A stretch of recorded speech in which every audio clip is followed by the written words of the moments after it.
Hey everyone, it's Ashley and I'm back with a Dollar Tree tutorial, and this time I'm going to teach you how you can make your own clothespin wreath. I was actually inspired by one of the members in my Facebook group, and it's Dollar Tree DIYs and Decor. If you haven't joined, please do so. I think you'll absolutely love it. But Melissa in the group created her own wreath and I absolutely adored it. I thought it was the cutest thing ever and I had to make my own. So I thought I'd show you guys how I made mine, and you can make one too.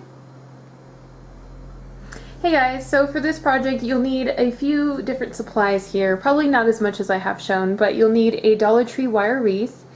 You're going to need a glue gun as well for attaching flowers. I would pick up some ribbon. There's a ton of different kinds. This one is from Dollar General, this one is from Dollar Tree. Some scissors. I have an assortment of florals here from Dollar Tree as well. And then you'll probably need about 2 packs of the clothespins from Dollar Tree. So I went ahead and played with the arrangement a little bit. There's 2 separate ways that you can take to make this wreath. The first one is the way that I'm showing you right here. This is the way that I saw in a picture, and it's a lot more secure. This is probably the most secure method here. And this is where you take the clothespin and you put it along both, and you see how the holes line up perfectly on this. So that way it makes it more secure. It doesn't budge very easily. So that's the first method, when you just follow that and you follow the guidelines there. The second method is when you take the clothespins and you have one sticking out like this, and then you do the other one where it's just kind of sitting there, kind of indented, just slightly, and then you rotate back to one that's fully on there, and it gives you kind of a staggered look. It looks really pretty, but I'm going to attach flowers to this and I really want it to be as stable as possible, so I'm going to go ahead and stick with this method where they're all firmly attached to it. So that's up to you. If you have heavy duty clothespins, you could probably stagger them and it would look great, but for like the Dollar Tree ones and the inexpensive ones, I would stick with this way because I feel like it's more secure.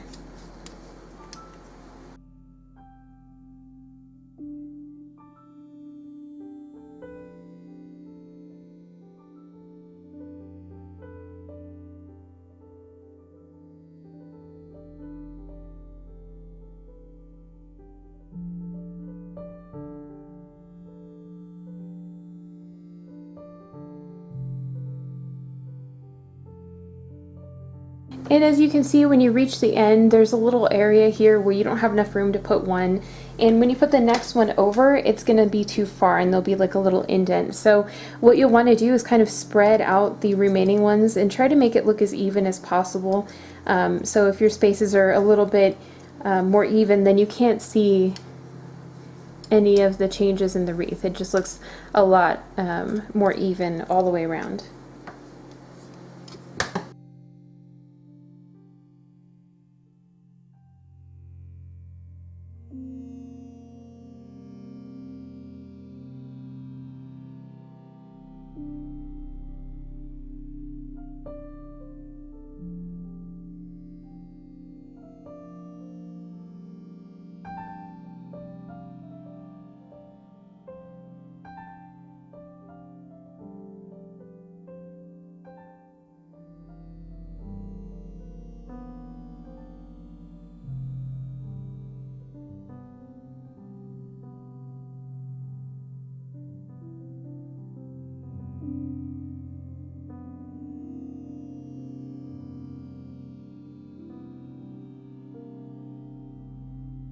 And I just went and made sure that all the pieces are firmly attached here and that they're all lining up as evenly as possible. I went ahead and counted how many clothespins it took me to complete this wreath, and it was approximately 77. It may go up or down a few just depending on how closely you space them, but that's for the Dollar Tree wreath base.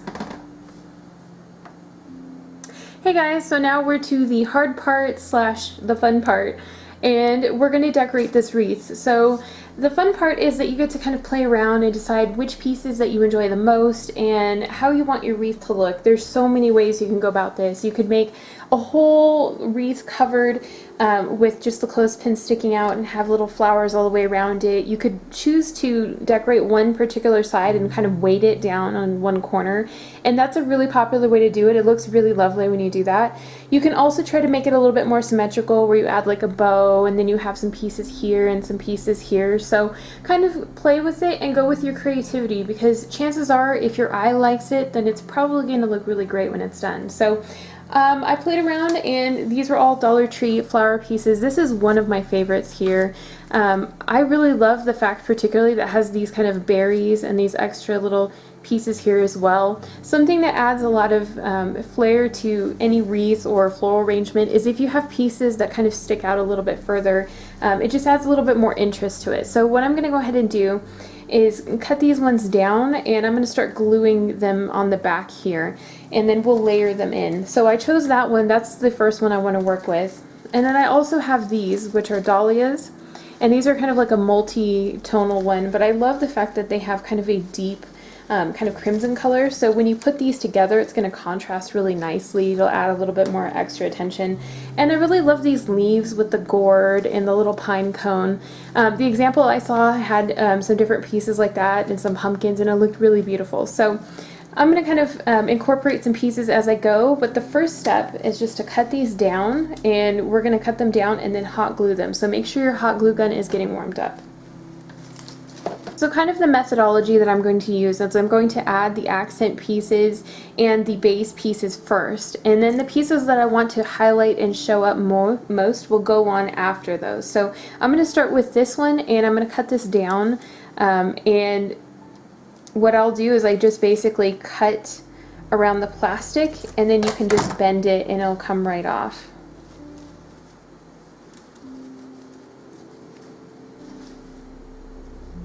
And then just push up the leaves so that they give you a nice amount there. And I wanted to kind of hang off a little bit and just add a little bit of interest. So I'm going to hot glue it right in here so that it stays in place.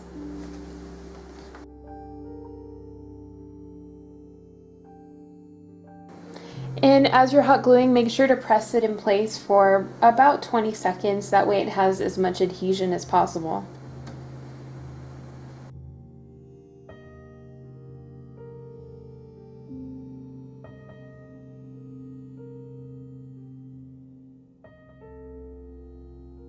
I think I'm going to place it so it's like right here. If there's little spaces in between, you can use that to kind of adhere your stem in so that it stays in place a little bit better. So I'm going to put that one right there.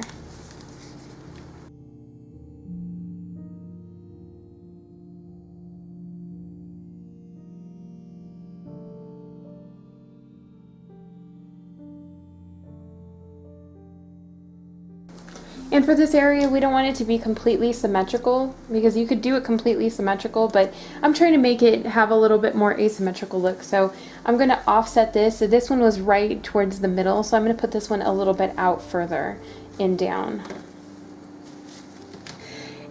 And I really like having these stick out, but I want something a little bit in here, so I'm going to go ahead and glue one in here as well. So it kind of hides a little bit of the glue there. So these tiny little flowers also were included on this stem, and I just think they're really pretty. So I'm going to try to place them in amongst here, and just to add a little bit more interest. If you can tell, like, these are the focus flowers, so you put your main flowers kind of grouped together, and then you use these as little accents to add interest, and also that as well.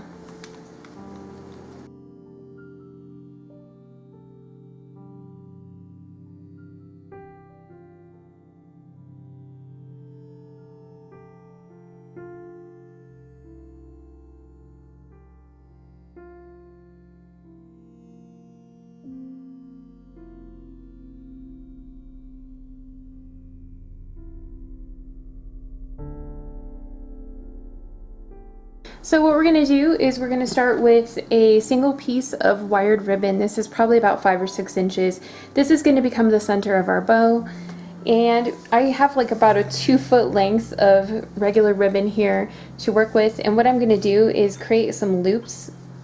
So there's the first loop. We're going to try to measure it so that it's approximately about the same length. So I'm going with about the length of my hand here. And then I'm just going to hold that in place. And then I'm going to do this on the same side. I'm just going to bring the ribbon over like we're creating a normal bow, and I'm going to measure it with my hand. This can go in just a little bit more. That's about the same size again. So I'm going to hold this here, and you can stop there if you like and just pinch the middle, and you can go ahead and make a bow straight out of that, or you can make a little bit larger of a bow just by continuing it. So you have a normal bow shape here. You can continue to make another loop here and just hold that and measure it again. That's about the same size, and I'm just going to hold that. So this continues in the back, and what you're going to do is just carry it over kind of diagonally. So you have the first bow that we created, and this is the second bow at an angle. And then what we're going to do is create another loop and bring the wire down back in the front. So I'm going to measure that again. That looks approximately the same size. So when you're at this point here, it looks like kind of a jumble, but there's a little bit of a design here. And then what we're going to do is take these pieces and kind of squish it together in the middle, just like that. And then you take your little middle piece here, and you can use that to kind of hold it in place. You can fold this over if you want to make it a little bit smaller, and then you can tie this in the back. Or you can use wire. There's a ton of different ways, but this already has wire in it, so it works perfectly for it. And it gives you more of a finished look. So just tie it so it's nice and tight. You can tuck these ends back here. And then what you're going to do is take these bits, these little loops, and you can fluff them out a little bit so that they have a little bit more presence and stability. That tucked in the back. And then you have these pieces here. You can choose to leave them long, or you can cut them. I usually cut the bows off at an angle on the bottom here, so it gives you more of a finished look. You can use fray check on the bottom as well if you'd like, and that's in the sewing department, and it'll give your bow a nice clean finished edge. So I've been playing around with the wreath a little bit, trying to determine how I wanted to set it up. There's so many different options, and I considered putting it down here and having the little bow be at the bottom, but ultimately I decided that I really wanted to have the bow up at the top, and I want to have the matching hanger on top as well.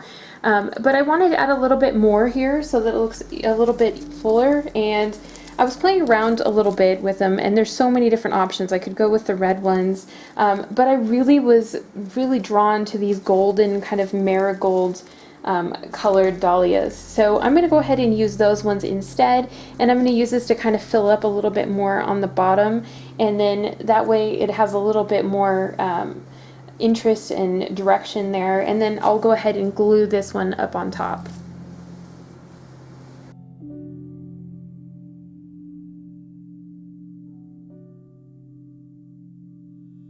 Okay, so I've been playing around with this a little bit, and I'm kind of leaning towards making it almost an ombre effect. So I have the a little bit more red pieces here, and it goes into kind of a more of a marigold color, and it's going to end with these more kind of pale colored leaves at the ends with some berries, and I think that'll tie in really well together. So I'm going to go ahead and hot glue some of these pieces in here just to kind of add a little bit more interest to the wreath.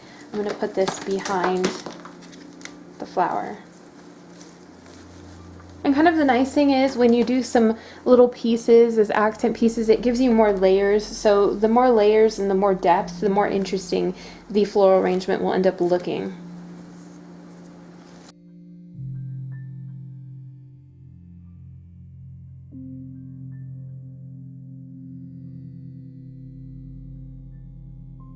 And I'm going to add a little slightly more colorful leaf here. This will show a little bit more transition, I think, between the two pieces. And I'm going to hot glue that so that kind of adds a little bit more accent right here. And it kind of adds a little bit of symmetry and balance between this leaf section here and this one here. Next, I'm going to take this leaf here, and I'm going to kind of offset it a little bit at an angle and hot glue it down. As you can see, it kind of matches. There's these pieces here that kind of stick out a little bit. So I'm kind of creating that same type of illusion on this side as well. And then I'm going to take this little part with the berries here, trying to mimic the other side again, because it has little accent pieces. We're going to add the accent pieces over here, and we'll add some hot glue.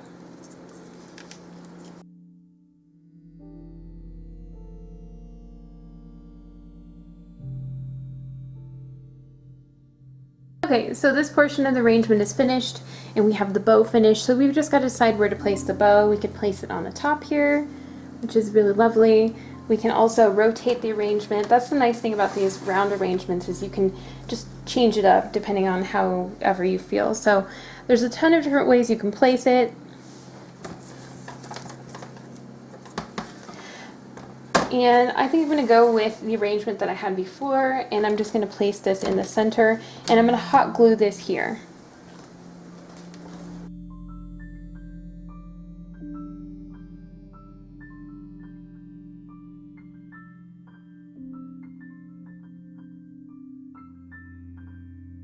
And if you want to make sure that the bow is extra secure on the back, you can use some of the portions of this to glue down as well. And the last step is to take your decorative ribbon, and you're going to want to make a hanger with it. So just cut it to the length that you prefer and tie a knot. And what we're going to do is flip this around so that it's on the back end, and you can use this portion of it to actually hang up on the wall. So just go ahead and add a little hanger to it, and it'll be ready to go.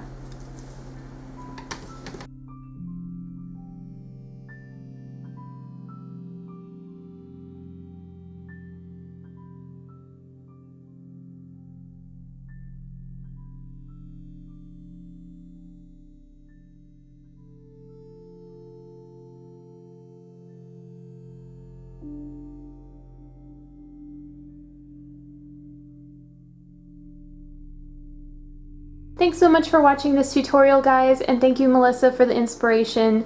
I really love how it turned out, and I can't wait to make more of these. These are so fun. And if you haven't yet, check out our Dollar Tree DIYs and Decor group on Facebook. We'd love to have you, and there's so many wonderful and talented people there, and it's such a pleasure for me to get the opportunity to speak with everyone. So I hope you guys enjoy this and have a great week. I'll see you later.